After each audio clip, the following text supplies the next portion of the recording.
The day my uncle kicked me out, the Florida sky cracked open with thunder. Not a soft summer storm, but a full-on downpour. Lightning, wind, sheets of rain pelting the driveway as he flung my backpack into the street like I was yesterday's trash. No niece of mine is going to waste her potential on some low-level tech job, he shouted, gripping the resignation letter I'd left on his desk at the family accounting firm. His voice echoed across the coral-colored stucco walls of our Tampa estate. We are a family of professionals, Camila. Doctors, CPAs, executives, not IT support. I watched my backpack hit the puddles, knowing my prototype code, the very start of a tool I designed to combat financial fraud, was safely saved to the cloud. But it still hurt. That bag had my laptop, my journals, and the last bit of comfort from the only home I'd ever known. Tio, please, I said quietly. The entry-level job at FinSafe is just a foot in the door. I've got a roadmap. A roadmap? He barked out a bitter laugh. Camila Vega, you had a future. The partner promotion at the firm, the engagement to Paul Ramirez, a respectable path. Not this ridiculous startup dream. My aunt lingered in the doorway, biting her lip. Paul's family invited us to brunch on Sunday. He still wants to talk to you. I canceled the engagement because I want my own career, Tia. I don't want to marry into stability. I want to build it. His face hardened. You're throwing away a finance degree from Wharton to answer tech support tickets? To be a nobody? If he'd bothered reading my business plan, he would have known that job was my way into FinSafe's infrastructure, so I could learn their weaknesses, so I could build something better. But he never listened. Go, he said, ice in his voice. You want to chase nonsense? Fine. Just don't expect us to catch you when it fails. Mateo, my aunt whispered. He slammed the door behind him. She's not my niece anymore. I stood in the rain, scooping up my soaked bag with shaking hands. That day, I lost my family, but I started building my future. 3 years of secret coding, 3 years of pretending to care about asset depreciation and tax loopholes while quietly building my fraud detection algorithm had led to this moment. I looked at my aunt, still standing in the open doorway, one hand resting on the frame like she wasn't sure if she should step out or step back. Tia, I said softly, aren't you going to say anything? She looked toward the house, where Uncle Mateo was no doubt in his leather-wrapped study pouring himself a scotch, furious and self-righteous. Maybe, she whispered, maybe in a few months, when you realize this was a mistake. Then she gently closed the door behind her.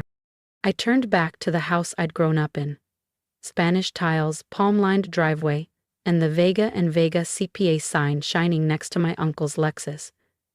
Then I slid into my dented old Honda and drove away from the life they'd designed for me.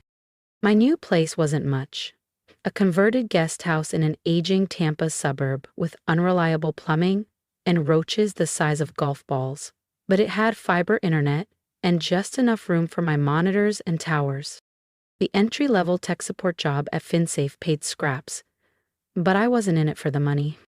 Every day, I answered tickets about crashed browsers and frozen dashboards, but behind that headset, I was watching, learning, mapping the architecture of their systems, how their protections worked, and how they didn't. At night, I coded.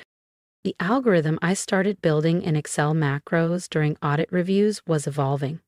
Now, it was a dynamic fraud prevention model, one that could recognize subtle patterns and shut them down before they turned into breaches. 2 months in, I got a call from Paul.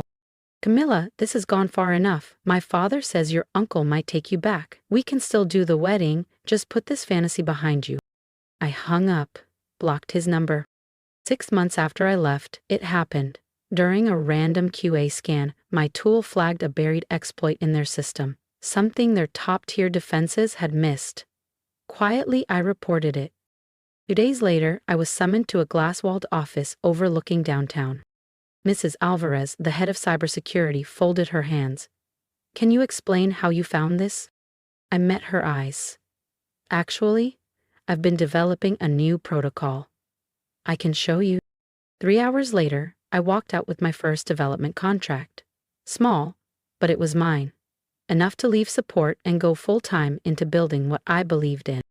That night, I sent my uncle and aunt an email titled, "Update, I'm not coming back." The response came from my aunt's email, but every word dripped with my uncle Mateo's tone. Tech support to junior developer. Hardly the kind of legacy we envisioned for a Wharton graduate. The Ramirezes asked about you at brunch. Paul is still unmarried. I didn't finish reading, just closed the email and went back to my code. The next year blurred by in lines of Python and long nights. My protocol evolved, growing smarter, faster, and far more effective than anything on the market. That first contract with FinSafe opened doors. Then came inquiries from Stripe, then Apple, then a quiet email from someone at the Department of Defense. I left the converted guest house behind and moved into a modest condo, then a bigger one, then a sleek loft in Tampa's budding tech corridor. I brought on one developer, then 3 more, then a team of 50. That VegaGuard Systems was born.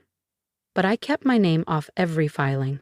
Let them think some anonymous cybersecurity prodigy was behind it. I had my reasons.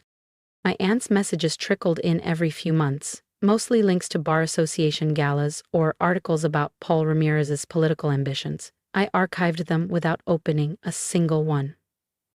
Meanwhile, offers poured in. Acquisitions, VC deals, billion-dollar buyouts. I turned them all down. I wanted control, I earned control. As headlines swirled about the mysterious founder of VegaGuard, I hired a charismatic CEO named Tyler Hunt to be the face. He was perfect for interviews and investor calls.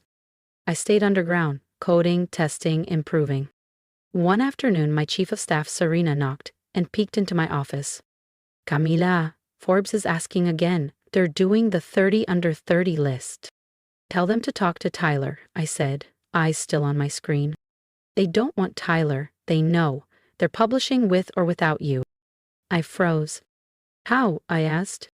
"Probably that intern from FinSafe. He never signed the right NDA." I leaned back in my chair, imagining my uncle's face the day he shoved my laptop into the rain. All those emails, all those warnings. "Fine," I said. "I'll do it, but I have one condition." 2 weeks later, I sat in my glass-walled office, holding an advance copy of Forbes, across the cover in bold print. Camila Vega, 26-year-old founder of VegaGuard Systems, youngest self-made cybersecurity billionaire. My phone buzzed, my aunt's name. I watched it ring, then let it go to voicemail. If you've ever been underestimated, judged, or told your dreams were unrealistic, hit subscribe, because Camila's story isn't over. And neither is yours. The Forbes article dropped on a Tuesday. By Wednesday morning, Uncle Mateo's accounting firm had lost 3 of its biggest corporate clients to firms using modern cybersecurity solutions. By Thursday, they'd lost 5 more. My phone? It hadn't stopped buzzing. My aunt had called 37 times, my uncle 18. Even Paul Ramirez had tried messaging me on LinkedIn, no doubt after hearing his father's consulting group lost 2 contracts over security concerns. Friday morning, Serena popped her head into my office. "Camila, your uncle and aunt are downstairs." I glanced up from my workstation. "Here." "They ma brought back up," she said carefully. "The Ramirezes. Both senior and junior." Of course they had.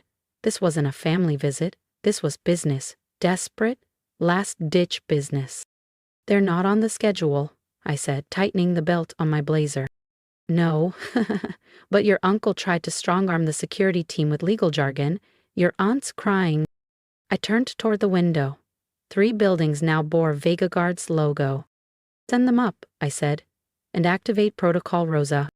Protocol Rosa, my personal favorite, was named after my grandmother, the only one who believed in me. She secretly bought me my first computer.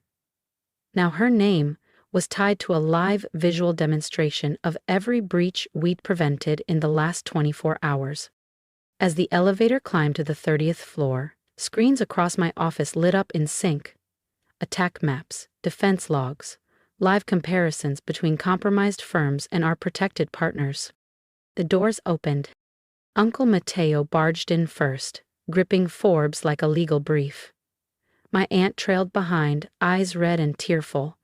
The Ramirezes followed, stiff and uneasy.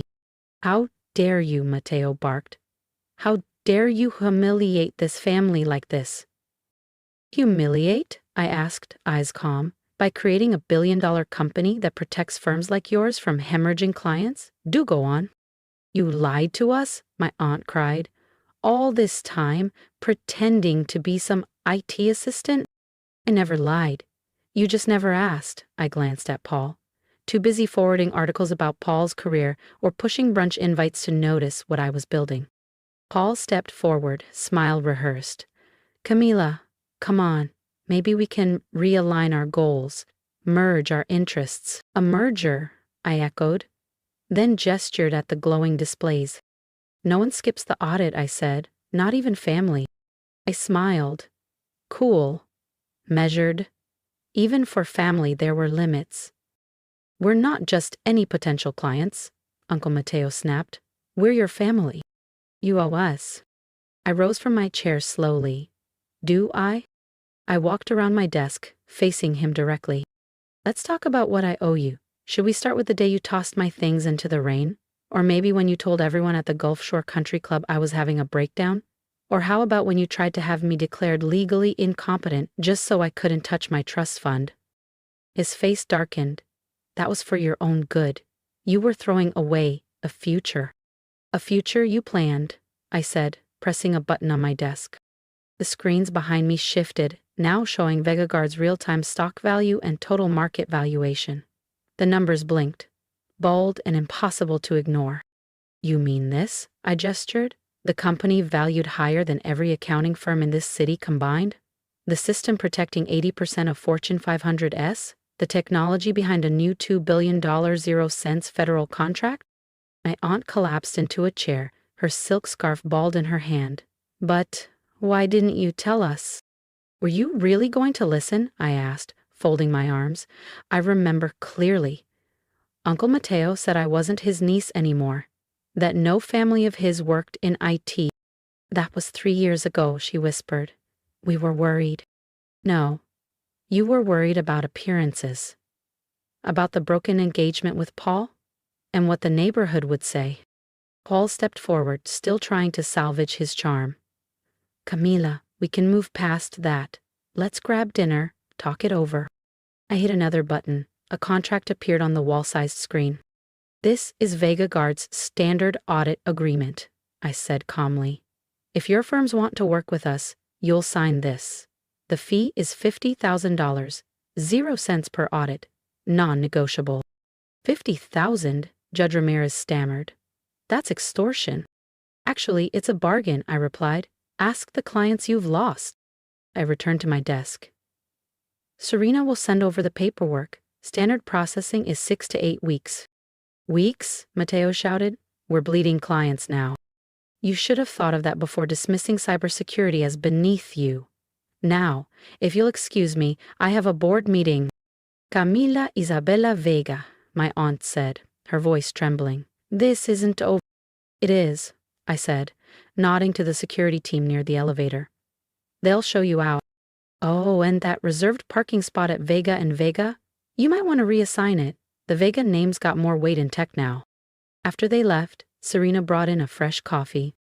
"Your aunt left this," she said, handing me an old photo. "She wanted to give it to you herself," Serena said, placing a small frame on my desk. "But she didn't have the courage." It was a photo of me at 12, hunched over my first computer in the corner of my grandparents' den, a gift from Abuela Rosa. I smiled. Of course. Uncle Mateo had hated it. "Computers will rot her brain," he'd scoffed. But Abuela Rosa had leaned in close and whispered, "Keep going, mija."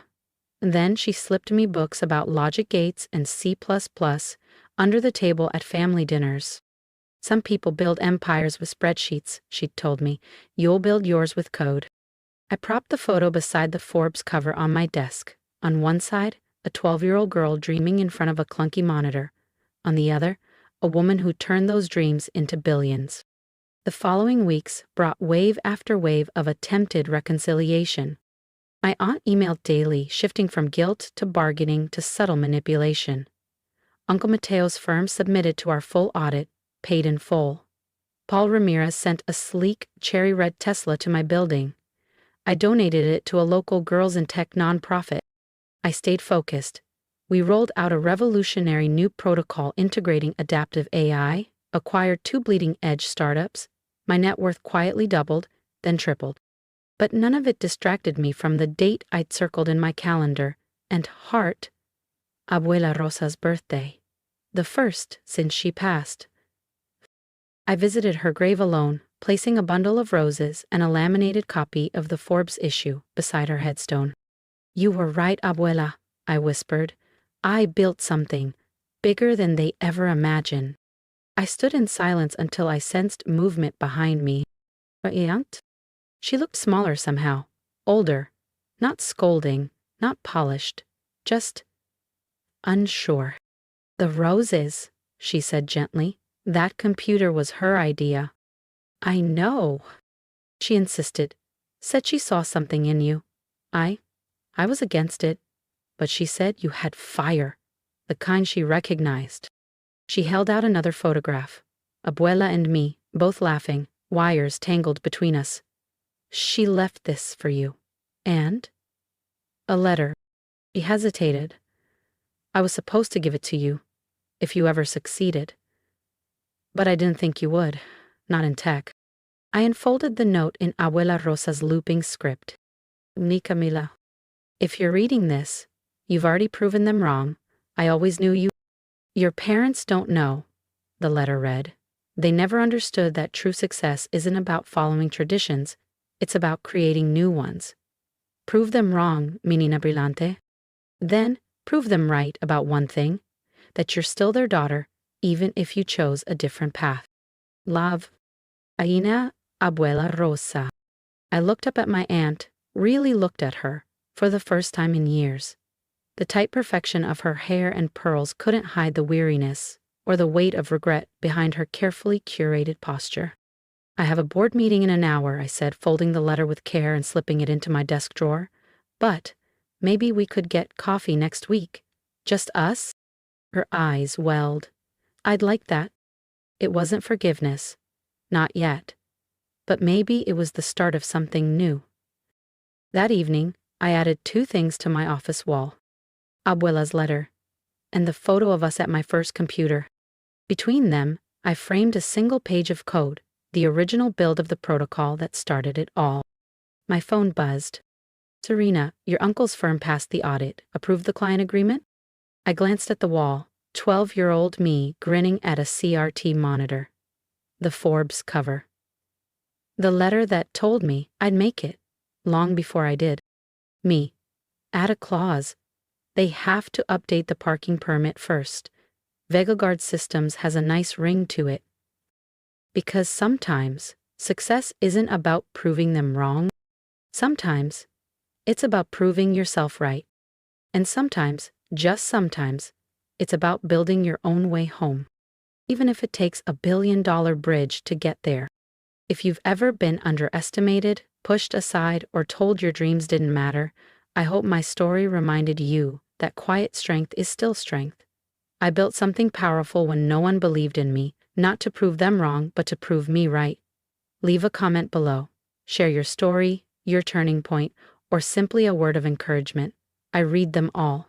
And if you're still in the middle of your journey, here's my advice. Trust your spark. Even when others can't see it, subscribe and stay with me, because we're just getting started and I'm not done building yet.